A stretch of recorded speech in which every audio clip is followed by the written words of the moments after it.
Yeah. Good morning, everyone. Morning. Morning. Good to see everybody. Let's pray. Thank you, Father, for bringing us together again for another week. Lord, we just pray that you would open your word to us, that we can know you more and more. Pray for all those who are sick and dealing with issues, and just pray that you would comfort them and strengthen them. And we also thank you that we can come together later this morning to worship you and to declare everything that your Son has done for us, and just give you thanks for all things. In Jesus' name, amen. Okay, so we're on chapter 46, and we're going to try to get all the way through 48. And so next week, we'll do 49 and 50, and we'll be done with the book of Genesis. And then we can move on. Okay, so I'll just read the chapter. So Israel set out with all that he had and came to Beersheba and offered sacrifices to the God of his father Isaac. And God spoke to Israel in the visions of the night and said, Jacob, Jacob. And he said, Here I am. And he said, I am God, the God of your father. Do not be afraid to go down to Egypt, for I will make you a great nation there.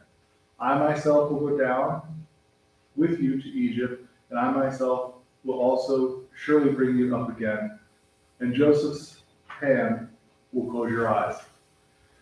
And so as a review, this Jacob, there was a famine, and so Jacob sent his sons to Egypt the first time. They were able to get grain so they could survive, but Simeon had to stay there, and they would only see Joseph's face if they brought his youngest brother. So he finally relented and let him bring his brother, and then Joseph revealed himself to his brothers. He said, "Bring my father and his whole house." They sent all of the Pharaoh sent wagons and all the supplies and everything, and so now Jacob's getting ready to go back. And so as we've read through Genesis, God has appeared to Abraham and to Isaac and to Jacob numerous times, and repeatedly has affirmed his covenant. He would bless them, that in your seed all nations will be blessed, that I will give you this land. And so he continues to appear. And this is to reaffirm his word, and it's also to instill more and more faith in people. We get faith through hearing the word over and over and over again. So this is a principle. This is like an attribute of God. This is what he does. He repeats himself. This is why we've all read the Bible probably at least once. Probably some things we may have read, certain books we may have read 50 times.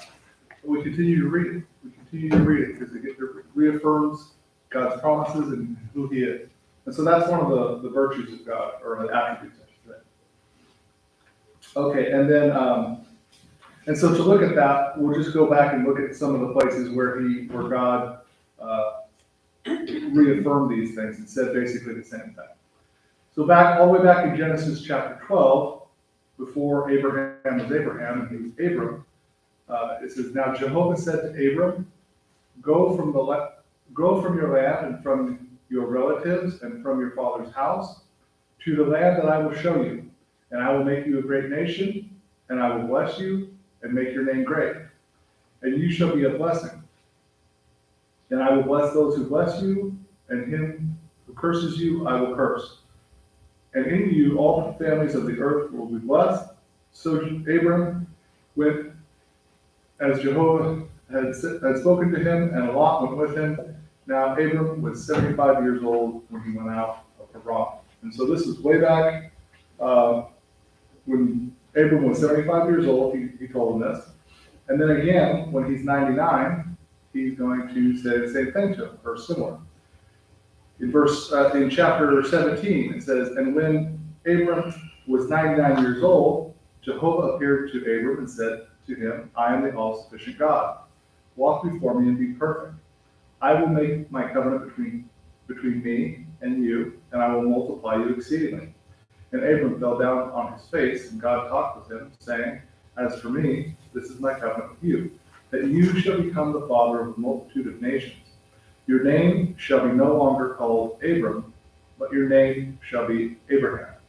For I have made you the father of a multitude of nations, and I will make you exceedingly fruitful, and I will make nations of you, and kings will come forth from you. And then Jacob also, when he was when he had to flee from Esau, God appeared to him in Genesis 35, and it says, and God appeared to Jacob again, and when he came to Padan Aram and blessed him, and God said to him, your name is Jacob, your name shall no longer be called Jacob, but Israel shall be your name. Thus he called his name Israel.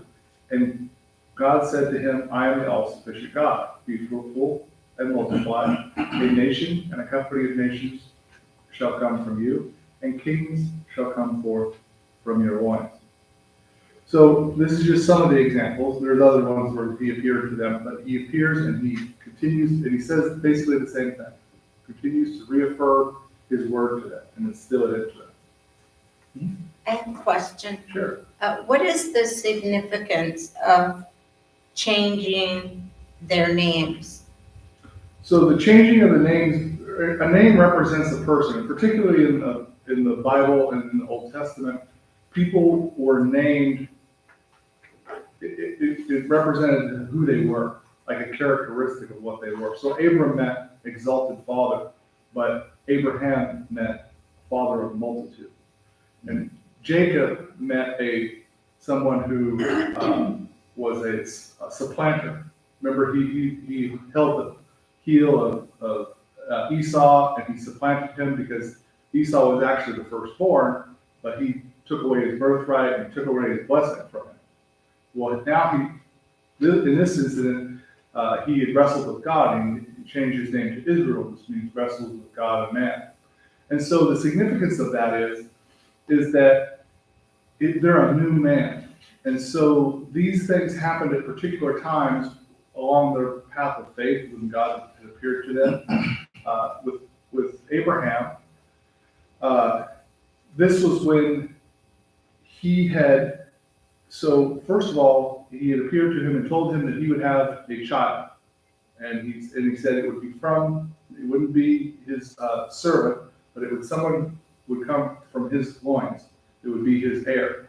And so he and Abram and Sarah, they decided to assist God, and they ended up with Ishmael. And then he didn't appear to them again. That was when he was 86. 13 years later, what we just read, when he was 99, he appeared to him and said, I'm the all-sufficient God. And then he gave him circumcision, and he circumcised him, and that correlates with baptism. We do. That's the circumcision that we do. And just like in baptism, when you are identifying with Christ's death, but you are also putting the old man into the water to die, and you're raised as a new man. That's what the significance of the changing of the name is that you're a new creation, you're a new man. But this old man, the natural man, has died. Okay. There's no more. So what you were named naturally and how your attributes, like Jacob was a supplanter, he's no longer that. He is now someone who struggles with God, wrestles with God. And so, and it's the same way with, like, in the New Testament, there was Peter. His name was Simon, which meant mud. And then when he confessed that Jesus was the Son of the living God, you're the Christ, the Son of the living God, he changed his name to Peter, which means a rock. And so rocks are symbolized. Peter talks about, how we are living stones. Christ is the living stone, and we are also living stones built up. And so the changing of the names represents both transformation, that the person is being transformed, and that they are part of the new man. And so that's what they represent. And you just said circumcision in the Old Testament is equal to baptism. Yeah. Now. So baptism is the sign of our covenant. So it was like a sign of the covenant, and something that they had to do. Right. So that's why God instructed circumcision to be done. Yeah, so for them, they had to be circumcised. It was the cutting off of the flesh. So, and it was, putting those things to death, and they had a new name. And we went through that in whatever that chapter. I'll have to look back at it. Maybe I can give you a copy of the outline for it. But yeah, when we read in the New Testament, it correlates baptism with the sign of the new covenant, and it correlates it with being circumcised in heart. And that was just for the men only? Baptism, or no, the circumcision was for the men, but baptism was for everybody. For everybody. Well, I'm talking about in the Old Testament during those times. Yeah, it was Yeah. everybody. Okay. But the women weren't circumcised. There's no way. Yeah. But Women aren't how circumcised. were they baptized? Doesn't say. Doesn't say, huh? So, I mean, we have different examples. So, for one, the circumcision, that was something that was obviously only for men. Mhm. Baptism, there's examples of baptism, like Floyd went through, and we had the class on Wednesdays, Mhm. and there was Moses. Well, Mhm. clearly, everybody went through, men, women, children, everybody went through the Red Sea, and that symbolized baptism. Okay, And so, in the New Testament, it is for, once you believe, you are baptized, men and women. It specifically mentions men and women getting baptized. Okay, also, does that also go in, I'm not gonna go off the subject, but does that go into, say, was that 1 Corinthians? Where it says, the women being silent, should not speak in the church, in the, Yeah, I don't know what the correlation between baptism, are you asking? no, as far as, say for instance, like right now, there's equal rights, women and men, but back during that time, it says that only men in time of worship are the only ones to speak. Yeah. And so, is that where it started from, to where I know- Because based on circumcision, because only men had it, is that? Yeah, well, I mean, the woman came from the man, Mhm. okay, in the beginning. And so, does it go on to say, for instance, like the men are, because I just don't know. Yeah. That's why, yeah, and so what I'm asking is that, say for circumcision for men, at that time, to where it's baptism in the New Testament, where it's just circumcision for the men in the Old Testament. So did that carry on into the New Testament to where, because it's like, why wasn't the woman also, she had some way of being baptized back during the time of the men being circumcised? That's what I'm asking. So, I guess I don't understand. So, Uh, you're asking, how does that correlate to them not speaking in the church? as far as the man over the woman, and then Yeah, so. submitting themselves to the man, and in other words, I was just asking, is that where all that began, or did that just begun from Genesis to where when man is the head over the household, or the man over his wife? Jeez, how am I going to explain this? are you asking how were women baptized back when the men were circumcised? The men were circumcised. What was Was the it for the woman woman first, and doing? then, in other words, I'm asking, did that law in, say for instance, man having leadership over women back then, and then say for instance, in the New Testament, to where all of that history carried on to the New Testament, where it comes also into worship also, to where the woman's not able to speak, Well, man as over a the woman. minister? I type of think thing. that Yeah. I don't know how that correlates to circumcision or baptism, but as far as for the origin of women not speaking in church, if I remember correctly, Paul said that it was because the woman was the one that was deceived. Eve was the one that was deceived, not Adam.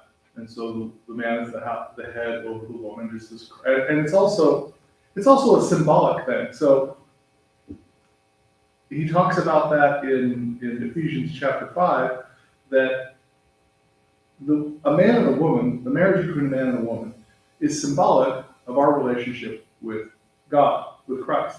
Christ is our head, Christ is the husband, and we are his wife, we are his bride, and we are submissive to him. And so we have, there's all kinds of things in our natural relationships and in just the nature that represent realities of God. And a marriage between a man and a woman is one of those things, and that's why those things are that way. That the woman is submissive to the man, and that the women didn't talk in church, Paul said, because and it could not have authority over a man because it was Eve who was conceived and not Adam. Adam knew what he was doing. Adam did it intentionally, knowing what he was doing because he wanted to save his wife. He wanted to join his wife. Eve was the one who was tricked. And the word there, deceived, has like a seduction connotation to it. So that was the reason why. But as far as, I don't know why only men, I don't know why God came up. I understand, like, he cut off the flesh because Abraham used his flesh in that way to try to help God out to achieve what he promised. And so he said, I don't need that. Why don't you just cut that off? That was why he did it. Why he did something that only applied to men and not to women, I don't know. But clearly now, baptism does apply to, it doesn't matter whether you're a man or a woman, you get baptized. Did I answer your question?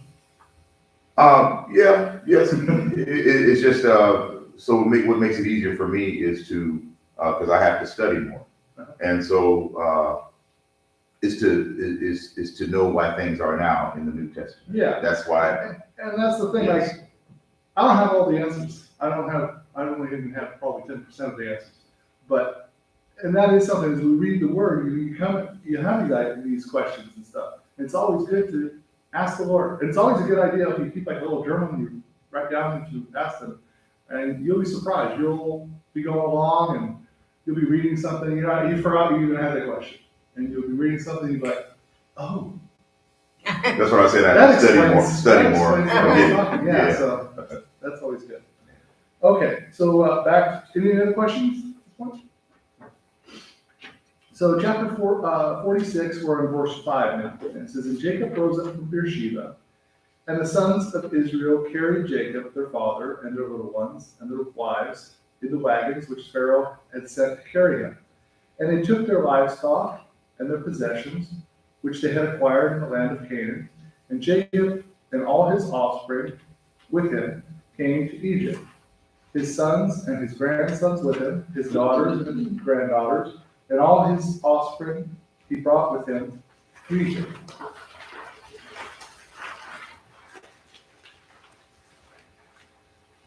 And these were the names of the children of Israel who came to Egypt.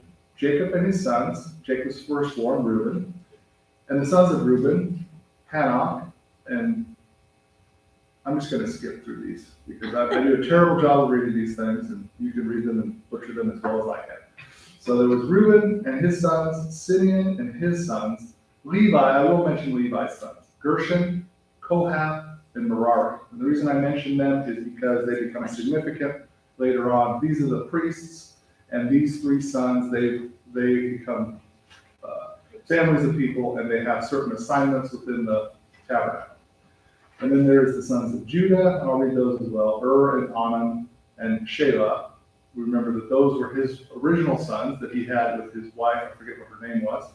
And they, had married Tamar, and remember, God killed because he was wicked, and then Judah gave Onan as the wife, and then he died as well because he wouldn't fulfill his obligation.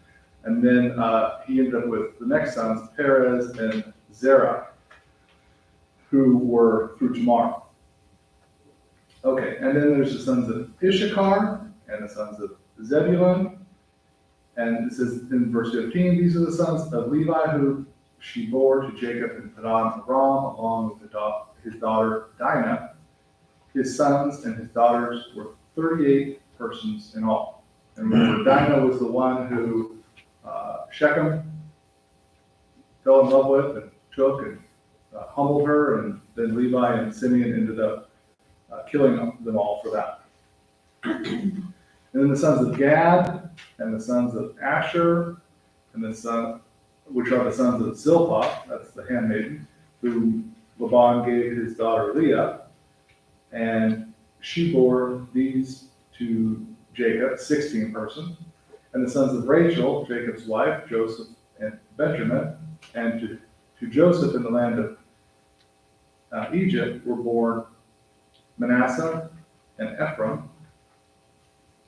From Asenath, the daughter of Potiphar, priest of On, bore to him. And the sons of Benjamin, and then these are the sons of Rachel, who were born to Jacob, 14 persons in all. And there's the sons of Dan,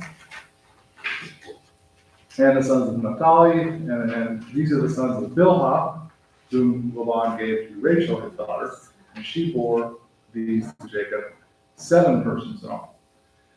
And all the persons who came with Jacob into Egypt, who came out of his loins, besides the wives of Jacob's sons, were 66 persons in all. And the sons of Joseph, who were born to him in Egypt, were 2 persons. All the persons of the house of Jacob who came to Egypt were 7. And so this is significant. It's mentioned several times in the Bible. So when Jacob went down, all of his descendants, including Joseph, who was already there were 70 of them. And when they come out of there's going to be over 600,000 males over 20 years old. So about 2 million people probably, when you count the women and the children. And this is just, I'm not exactly sure how long it was, but maybe 100 years or something like that. Okay, verse 28. And he sent Judah before him to Joseph to show the way before him to Goshen. And they came to the land of Goshen, and Joseph made his chariot ready and went up to Goshen to meet Israel his father. And when he appeared before him, he fell on his neck and wept on his neck a good while. And Israel said to Jacob, "Let me die now, since I have seen your face, and know that you are still alive." And Joseph said to his brothers and to his father's household, "I will go up and tell Pharaoh, and will say to him, my brothers and my father's household, who are in the land of Canaan, have come to me. And the men are shepherds, for they have been keepers of livestock, and they have brought their flocks and their herds and all that they have. When Pharaoh calls you and says, 'What is your occupation?' you will say, 'Your servants have been keepers of livestock from our youth even until now, both we and our fathers, that you may dwell in the land of Goshen. For every shepherd is an abomination to the Egyptians.'" Okay, so notice the Egyptians find that eating with the Hebrews was an abomination, and they find shepherds to be an abomination. So, I don't know why. So that's why he said, you tell them that you're keepers of livestock. Yeah, so they would be separated and go over to Goshen. Because that's what Joseph wanted, from the beginning, from before. So you guys are going to go to the land of Goshen. And so he was setting it up so that's what they would be assigned. Okay, any questions? All right, number 1. What did Israel do in Beersheba?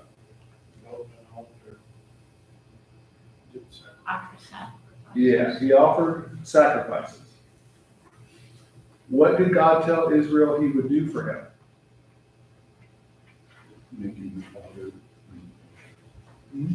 Make him the father of many nations. Yes, make him a great nation, and that he would go down with him and be with him. Egypt. Yeah, to Egypt. Who are the sons of Levi?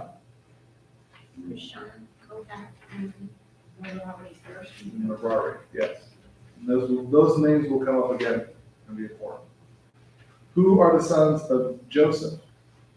Manasseh and Ephraim. Manasseh and Ephraim. They're also going to come up and be important.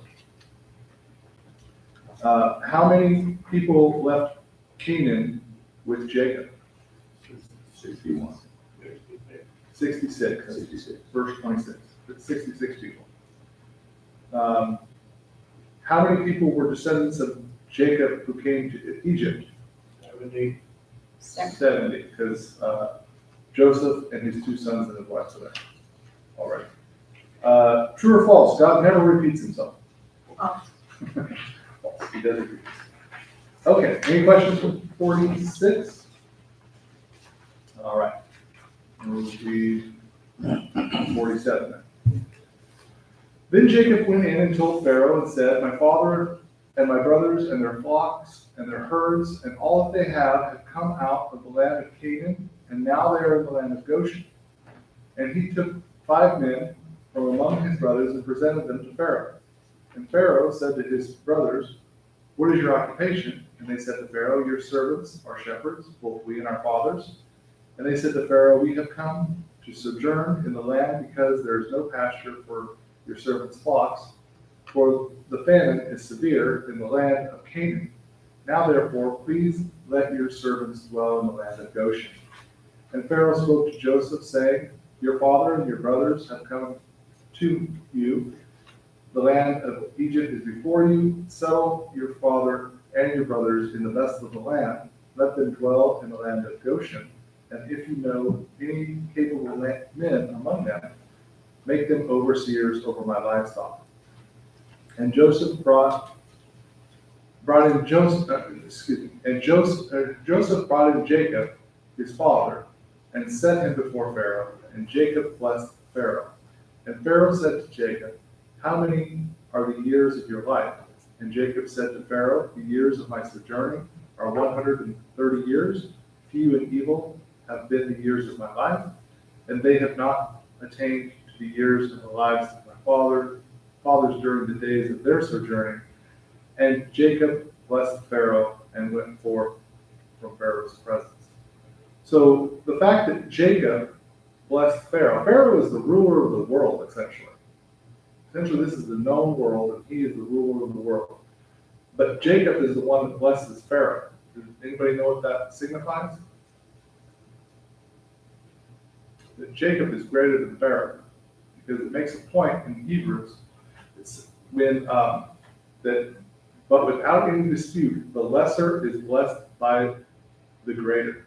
So whoever blesses is greater than the person being blessed, and that is in Hebrews 7 is in reference to Melchizedek, showing that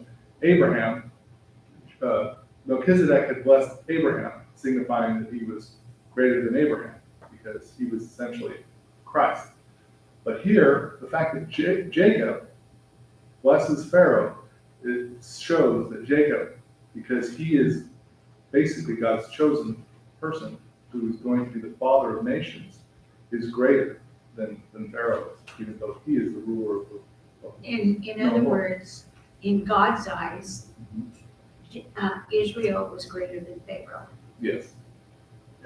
Wasn't Pharaoh insulted by that? Doesn't say he was. Yeah. That's why I was, that straightened that out what you said, because I said, well, gee, he blessed Pharaoh. Yeah. I said, okay. Yeah, he blessed Pharaoh. So that signifies that he is greater than Pharaoh. Yeah. Okay. So continuing on, and Joseph settled his father and his brothers and gave them a possession in the land of Egypt, in the best of the land, in the land of Ramesses, and Pharaoh, as Pharaoh had commanded. And Joseph sustained his father and his brothers and all his father's household with food according to the number of their little ones. And there was no food in the land, for the famine was so very severe that the land of Egypt and the land of Canaan languished because of the famine. And Joseph collected all the money that was to be found in the land of Egypt and in the land of Canaan for the grain, and they bought. And Joseph brought the money into Pharaoh's house. And when the money of the land of Egypt and from the land of Canaan had all been spent, all the Egyptians came to Joseph, saying, give us food, for why should we die in your presence? For all our money is gone. And Joseph said, bring your livestock, and I will give you food in exchange for your livestock, if your money is gone. And they brought their livestock to Joseph, and Joseph gave them food in exchange for the horses, and for the flocks of sheep, and the herds of cattle, for the donkeys, and he fed them with food in exchange for all their livestock that year. And when that year had ended, they came to him the second year and said to him, we cannot hide from my lord that our money has been spent, and the herds of cattle are my lord's. There is nothing left in the sight of my lord except our bodies and our land. Why should we die before your eyes, both we and our land? Buy us and our land in exchange for food, and we and our land will become servants to Pharaoh. And give us seed that we may live and not die, and that the land may not be desolate. So Joseph bought all the land of Egypt for Pharaoh. For every Egyptian sold his field, because the famine was severe upon them, and the land became Pharaoh's. And as for the people, he removed them to the cities, from one end of the border of Egypt even to the other end. Only the land of the priests he did not buy, for the priests had an assigned portion from Pharaoh, and they lived off their portion, which Pharaoh gave them. Therefore they did not sell their land. And Joseph said to the people, now that I have this day bought you and your land from Pharaoh, here is seed for you, that you may sow in the land. And when the harvest comes, you shall give a fifth to Pharaoh, and 4/5 shall be your own seed, your own as seed of the field, and as food for you, for those of your households, and as food for your little ones. And they said, you have saved our lives. May we find favor in the sight of my Lord and be Pharaoh's servants. And Joseph made it a statute concerning the land of Egypt that stands to this day, and Pharaoh should have 1/5, and only the lands of the priests alone did not become Pharaoh's. And Israel dwelt in the land of Egypt and in the land of Goshen, and they acquired possessions in it, and were fruitful and multiplied exceedingly. And Jacob lived in the land of Egypt 17 years. Thus the days of Jacob, the years of his life were 147 years, and the time for Israel to die drew near. And he called his son Joseph and said to him, if now I have found favor in your sight, please put your hand under my thigh and deal with me in kindness and truth. Please do not bury me in Egypt. But when I lie down with my fathers, you shall carry me out of Egypt and bury me in their burial place. And he said, I will do as you have said. And he said, swear to me. And he swore to him. And Israel bowed himself at the head of the bed. Any questions? How many of his brothers did Joseph present to Pharaoh? 5. Where did Joseph's brothers ask Pharaoh to allow them to dwell? Goshen. What is implied by the fact that Jacob blessed Pharaoh?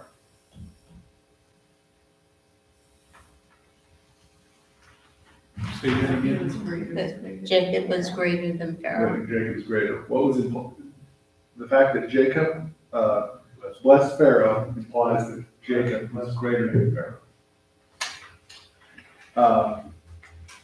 How old was Jacob when he met Pharaoh? 130. What 4 things did Joseph collect from the people in exchange for grain? Their cattle. Everything, And yeah, sheep. even their bodies. So it was, that is true. It was money. First they paid all their money. When their money ran out, Stop. their livestock. Then when the livestock ran out, they sold themselves and their land. So those are the 4 categories.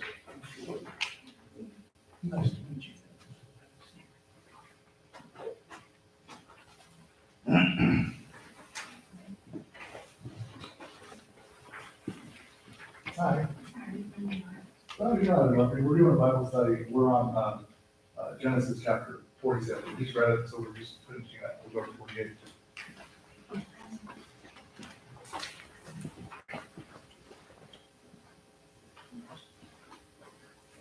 Okay, so, whose land did Joseph not buy? The priests. Priests. Priests, they were exempt. How much of the harvest were the people required to give Pharaoh? 1/5, 20%. How long did Jacob live in Egypt? 17 years, 17 years. How old was he when he died? 140. 147. 147. Okay. Okay, so now we're going to go to chapter 48.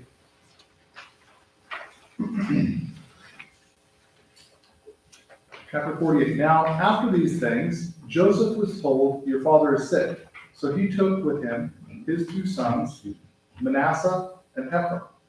And someone told Jacob and said, "Your son Joseph is coming to you." So Israel strengthened himself and sat up on his bed. And Jacob said to Joseph, "The all-sufficient God appeared to me at Luz in the land of Canaan and blessed me. And he said to me, 'Behold, I am going to make you fruitful and multiply you, and I will make you a company of peoples, and will give this land to your seed after you for an everlasting possession. And now your 2 sons, who were born to you in the land of Egypt, before I came to you in Egypt, are mine. Ephraim and Manasseh will be mine, as Reuben and Simeon are. And your offspring, whom you beget after them, will be yours, and they will be called by the name of their brothers in their inheritance. And as for me, when I came out of Padan, Rachel died to my sorrow in the land of Canaan on the way, and while there was still some distance to go to Ephrath, and I buried her there on the way to Ephrath, that is Bethlehem." Okay, so this is significant. So basically what Jacob is doing is he is adopting Joseph's 2 sons. So now how many sons does Jacob have?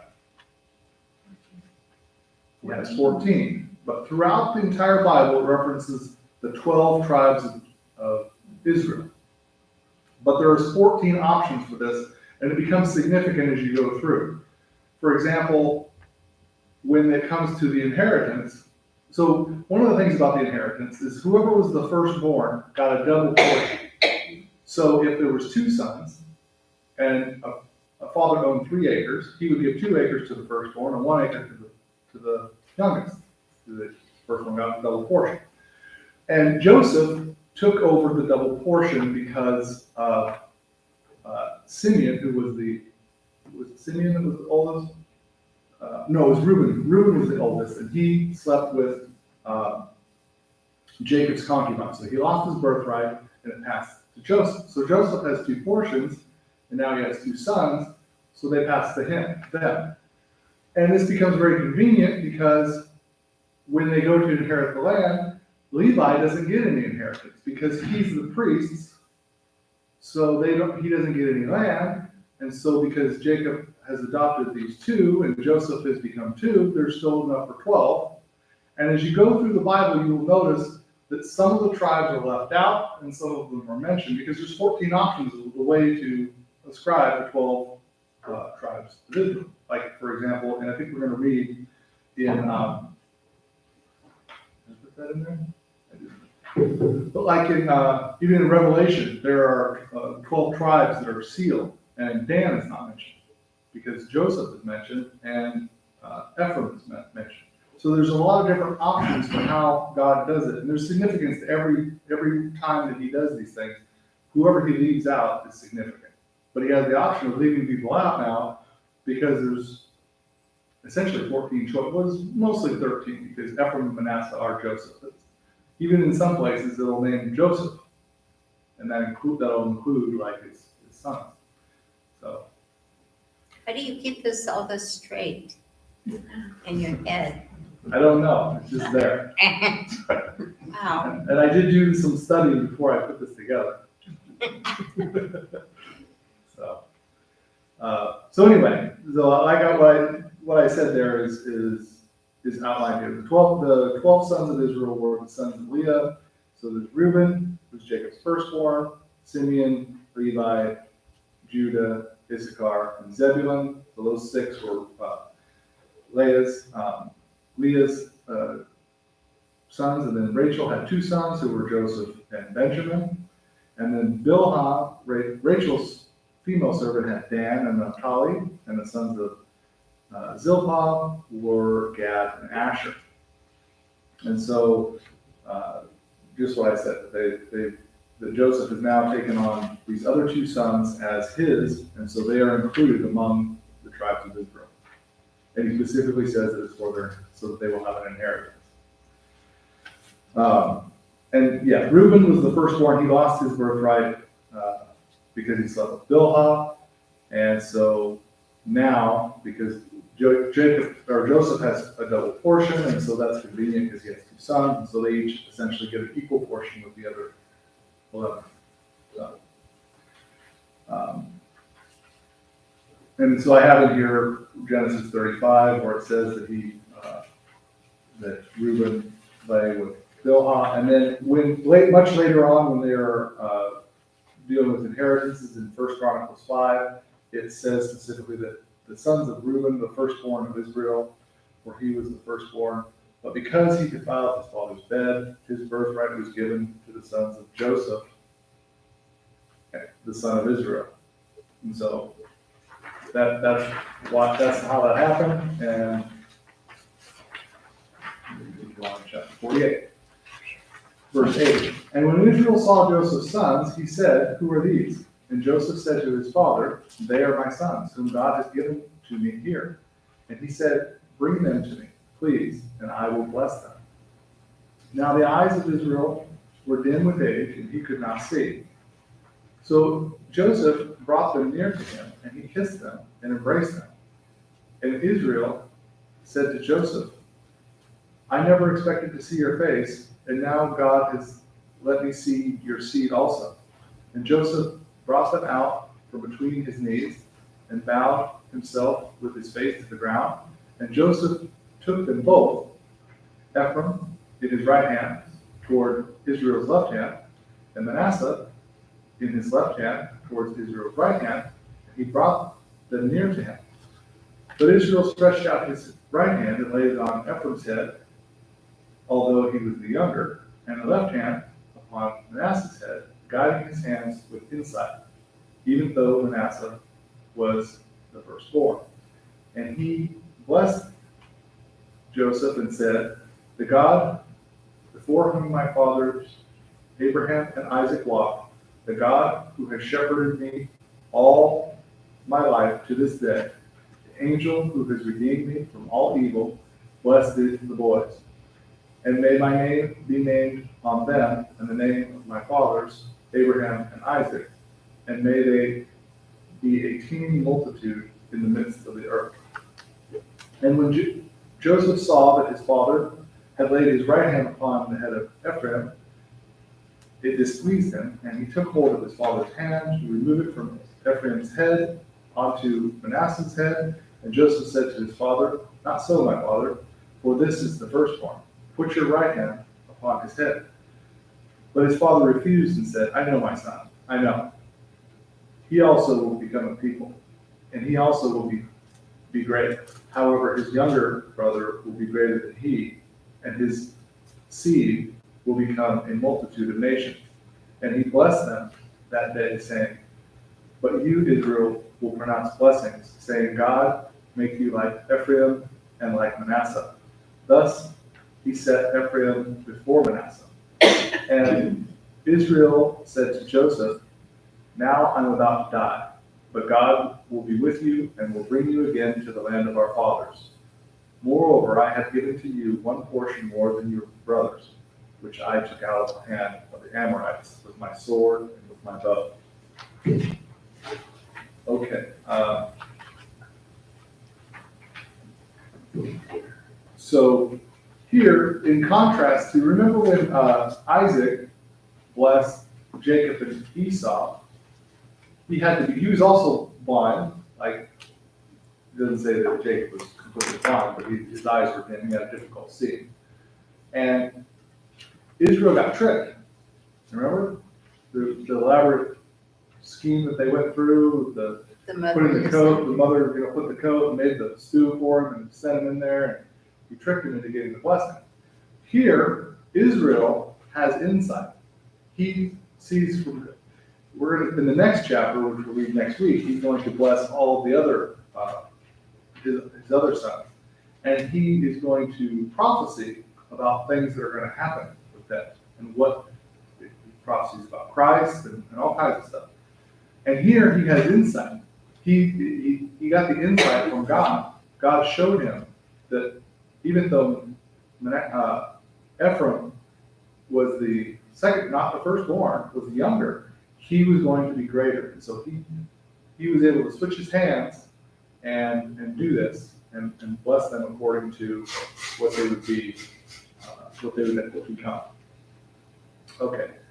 So what was it that caused Israel to switch his hands when he blessed his son in verse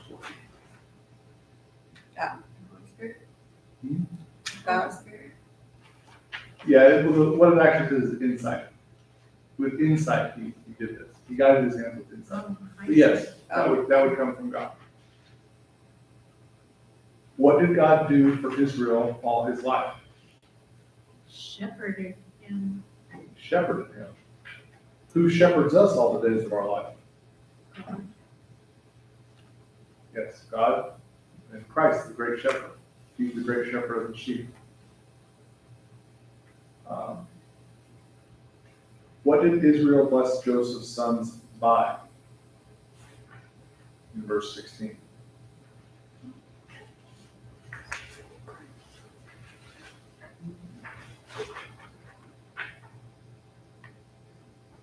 Could be the angel.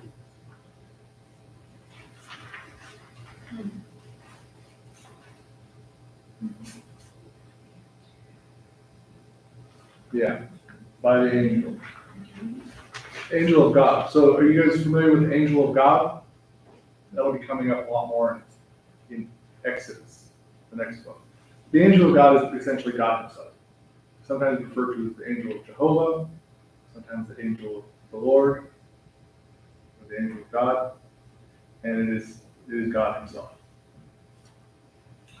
Why did Joseph try to remove Israel's hands off Ephraim's head?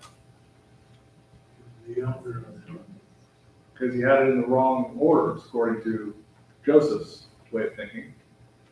According to the natural way of thinking, he had it wrong.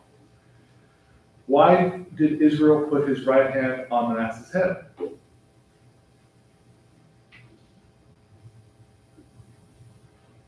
To make him famous too, or bless him with nations. Because he was going to be the greater. Yeah, first one.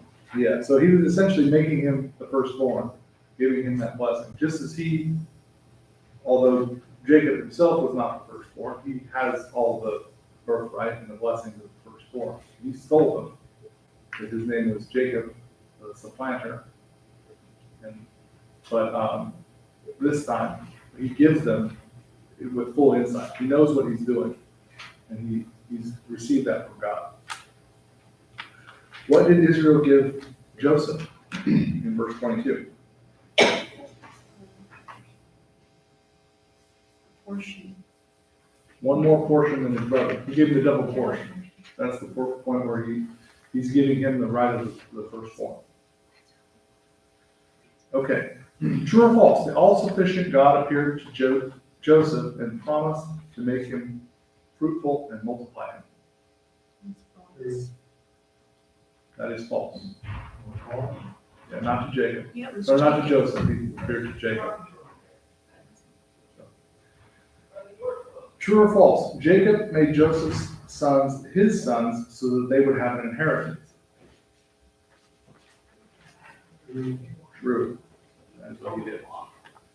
True or false? Joseph was pleased with the way Israel put his hands on the boys to bless them. False. It said it displeased him. All right, thank you.